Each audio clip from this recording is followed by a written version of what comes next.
अस्सलाम वालेकुम जी। ईद हो और हमारे घरों में बिरयानी ना हो, ऐसा तो हो नहीं सकता। तो आज मैं आपके साथ बिरयानी की रेसिपी शेयर करूंगी।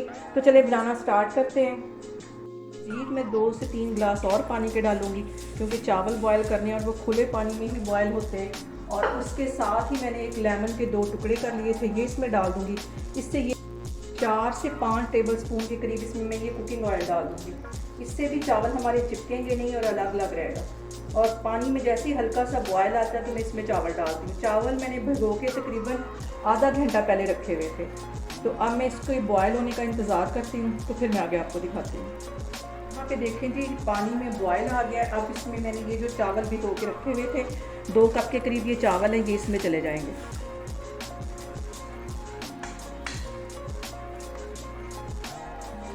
और इसको भी मैं 2 मिनट के लिए कवर करके रख दूँगी, ताकि अच्छी तरह स्टीम से ये अच्छी तरह बॉयल हो जाए। यहाँ पे देखें जी, चावलों में बॉयल आ गया है। और इसको चावलों को मुकम्मल कुक नहीं करना, इसको तकरीबन 80% के करीब कुक करना है, क्योंकि हम इसे दम में भी रखेंगे तो ये फिर चावल टूट जाएंगे। तो इसलिए से अभी मैं 80% के करीब इसको कुक करूँगी।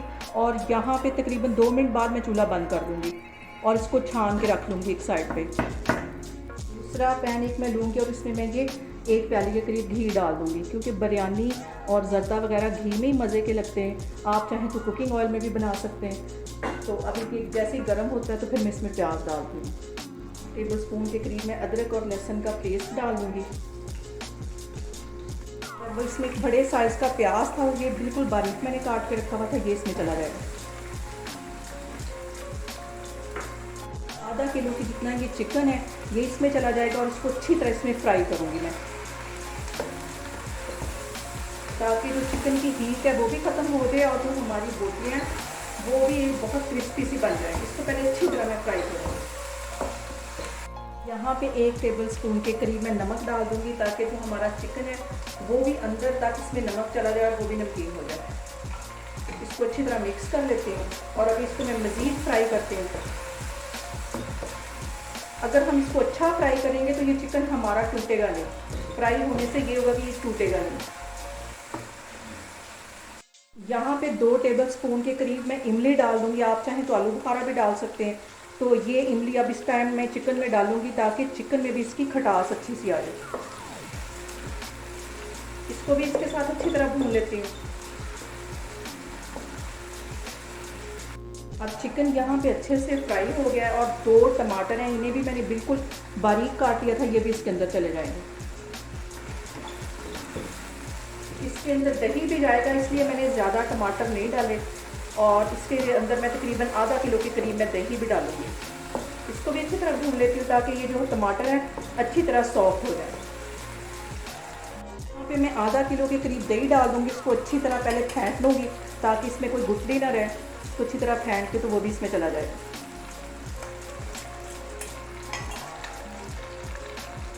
यहाँ पे मैं 1 पैकेट शान बिरयानी मसाले का डालूँगी।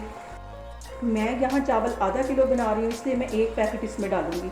आप चावल ज़्यादा ले रही हैं तो इसमें पैकेट ज़्यादा इसमें डाल सकती हैं। किलो में मतलब आप 2 पैकेट डाल सकती हैं। और जैसे जैसे चावलों की क्वांटिटी बढ़ती जाएगी, आप ये बिरयानी मसाला भी इसमें ज़्यादा डालते हैं। इस सबको मैं अच्छी तरह मिक्स कर लूँगी, अच्छी तरह चिकन को इसके साथ भून लूँगी, तो फिर मैं आगे आपको दिखाती हूँ। यहाँ पे मैं इसको कवर करके 5 मिनट के लिए छोड़ दूँगी, ताकि टमाटर भी अच्छी तरह सॉफ्ट हो जाए और चिकन जो है वो भी अच्छी तरह गल जाए। यहाँ पे बिरयानी की जो सबसे अहम बात है वो यही है कि हमने इसका ये जो मसाला है बिल्कुल ड्राई नहीं करना। ये ऐसा लिक्विड सा होगा तो इसमें मैं चावलों की तह लगाऊंगी। तो अब इसमें से मैं थोड़ा सा मसाला निकालती हूँ और इसकी तहें बनाती हूँ। अब यहाँ पे मैं इसका थोड़ा सा मसाला और चिकन निकालूंगी, ताकि जब मैं इसकी तहें बनाऊँ तो इसके अंदर ये भी साथ डालती जाऊँ। साथ ही इसका ये जो कोरमा सा बना है ये भी निकालूंगी।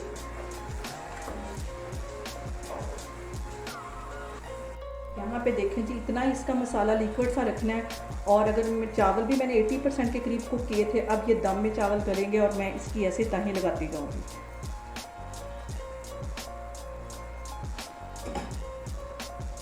वैसे फैला देती हूँ। और ये जो मैंने चिकन का मसाला निकाला था ये भी इसके ऊपर इस तरह मैं डाल दूँगी, अच्छी तरह सारे के ऊपर फैला दूँगी। चम्मच की मदद से अच्छी तरह फैला देती हूँ और ये जो बाकी के चावल हैं वो भी इसके ऊपर डाल देती हूँ। अब ये जो बाकी के चावल थे ये भी इसके ऊपर इस तरह मैं फैला दूँगी। इसको चम्मच की मदद से अच्छी तरह फैला देती हूँ। फिर देखें जी बिरयानी की मैंने तहें अच्छे से लगा दी हैं और थोड़ा सा अब इसके ऊपर 2 से 3 टेबलस्पून के करीब में इसमें ये कुकिंग ऑयल डाल दूँगी ताकि ये चावल हमारे खिले खिले रहें। और अभी एक साइड पे मैं ये फूड कलर डाल दूँगी, ज़र्दा फूड कलर ये इसके ऊपर डाल दूँगी और इसको कवर कर दूँगी। और यहाँ पे मैं बिरयानी को दम पे रखने लगी हूँ 15 मिनट के लिए। तो 15 मिनट के बाद फिर मैं आपको दिखाती हूँ। बिरयानी को दम पे रखे हुए तकरीबन 20 मिनट हो गए। 10 मिनट मैंने चूल्हा बिल्कुल हल्का कर दिया था, उसके बाद चूल्हा बंद करने के बाद 10 मिनट मैंने मज़ीद इसे ऐसे ही पड़ी रहने दिया। तो अब मैं इसका दम खोल के देखती हूँ और ये देखें कितनी मज़ेदार और कितनी कलरफुल सी हमारी बिरयानी बन के तैयार हो गई है। यहाँ पे देखें जी मज़ेदार सी हमारी बिरयानी बन के तैयार हो गई है। आप लोग भी इसे लाजमी ईद पे ट्राई करें और मुझे कमेंट्स में बताएं कि आपको ये मेरी रेसिपी कैसी लगी। इंशाल्लाह ताला मैं एक और रेसिपी के साथ आपके सामने आऊँगी। अल्लाह हाफिज़।